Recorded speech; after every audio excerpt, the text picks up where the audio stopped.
So I'm out with Stuart from Warwickshire Wild Game this morning. We're actually shooting a couple of films today, and Stu's going to introduce the business and sort of how it all came about.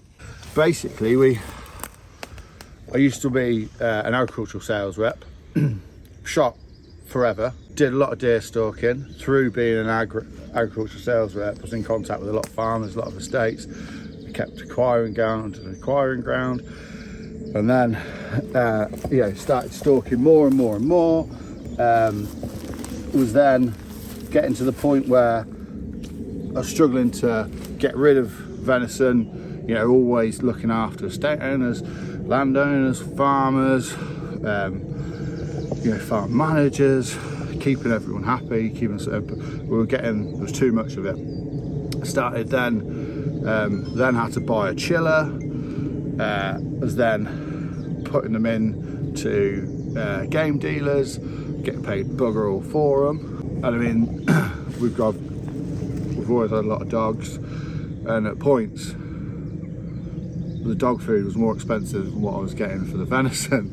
So we were feeding the dogs venison, which is just like mind-boggling, but there wasn't the demand for it.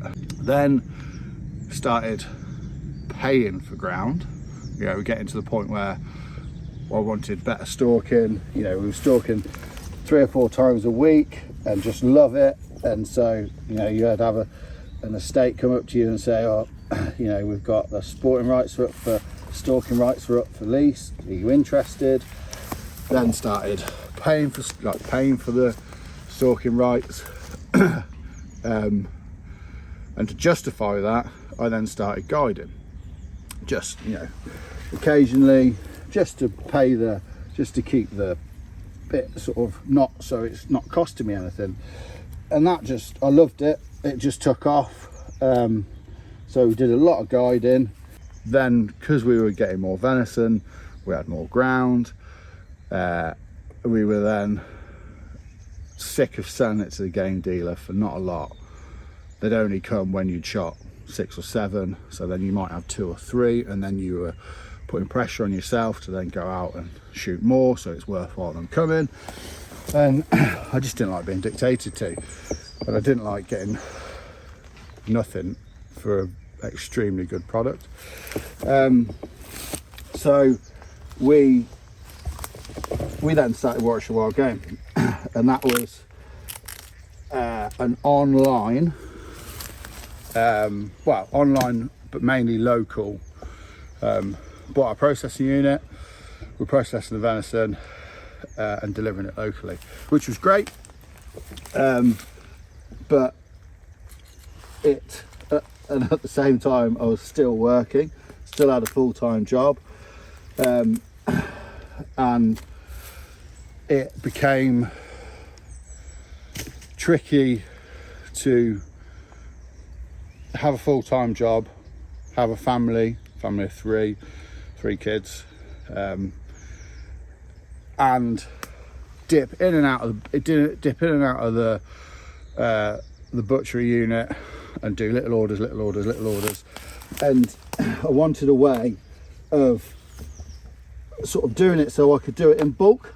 So fill the chiller through the week, Saturday and Sunday, mass processing. And we came up with the idea of doing venison burgers. Did a few local shows like little country fetes, village fetes, things like that, and we haven't looked back. Within probably 2 months of doing that, I'd quit my job, backed myself, and have just kept growing and growing and growing. So our first real big show was the Stalking show 2 years ago, and I think we did 700 burgers, which was complete baptism by fire. Like, it just blew our brains, but it was fantastic.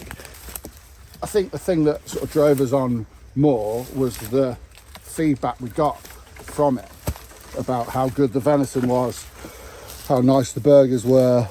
We don't put any pork, we don't cut it with any other meat, it's all 100% venison. And that fallow buck you just shot and this little button buck now, the whole carcass goes in the burger. So we're not keeping the prime cuts back, we put the whole thing in. And that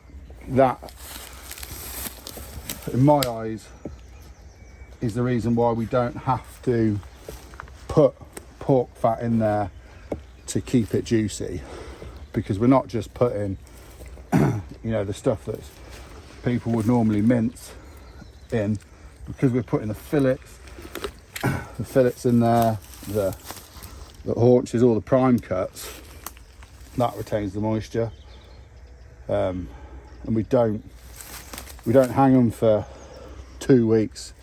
We generally, everything from being put in the chiller to being processed will be about 6 days.